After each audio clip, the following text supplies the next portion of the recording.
მეორე მსოფლიო ომში ნაციზმზე გამარჯვებიდან 80 წელი გავიდა.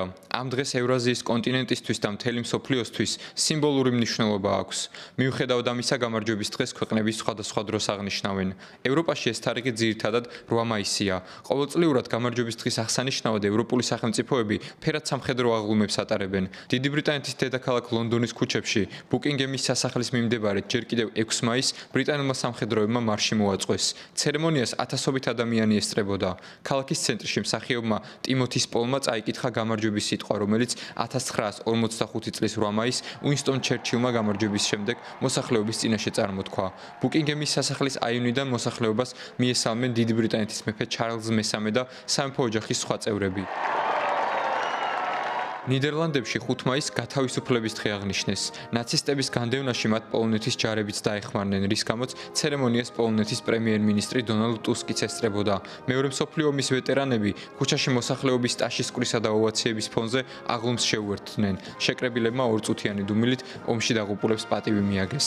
დონალდ ტუსკმა სიტყვით გამოსვლისას ევროპის თანამედროვე გამოწვევებზე ისაუბრა. The time of Europe's ევროპის კომფორტის, უდარდელობისა და მხიარულების დრო დასრულდა. დღესაა დრო ევროპული მობილიზაციის, ჩვენი ფუნდამენტური ფასეულობებისა და უსაფრთხოების დასაცავად. ჩვენ შევქმნით ევროპული საზოგადოება ომის, ბოროტებისა და ძალადობის წინააღმდეგ. მაგრამ თუ გსურს გადავრჩეთ ამ ბნელ პერიოდში, უნდა ვიყოთ მტკიცე და ძლიერნი. გამარჯვების დღე შეხსენებაა იმის თუ რა მოაქვს ექსტრემისტულ ნაციონალიზმსა და ძალადობას. თუმცა ზოგიერთი ექსპერტის აზრით, ისეთი სახელმწიფოები როგორც რუსეთია, ამ დღეს სწორედ ნაციონალიზმისა და ნოსტალგიის გასაღვივებლად იყენებს. გამარჯვების დღე რუსეთში ევროპისგან განსხვავებით 9 მაისს აღინიშნება და მის აღსანიშნავად მოსკოვის წითელ მოედანზე მასშტაბური სამხედრო აღლუმი ეწყობა.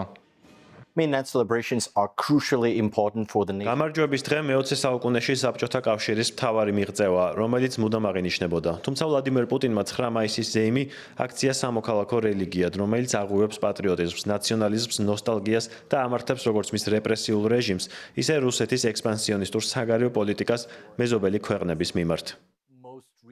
ვლადიმერ პუტინისთვის 9 მაისის სამხედრო აღლუმი რუსეთის სამხედრო შესაძლებლობების წარმოჩენის შესაძლებლობაცაა.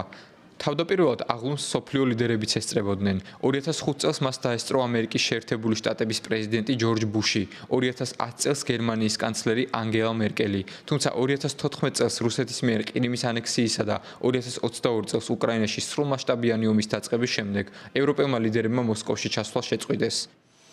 თუმცა წელს მოსკოვში ჩავიდნენ კონგოს, კუბის, მონღოლეთის, ვენესუელისა და სერბეთის ლიდერები.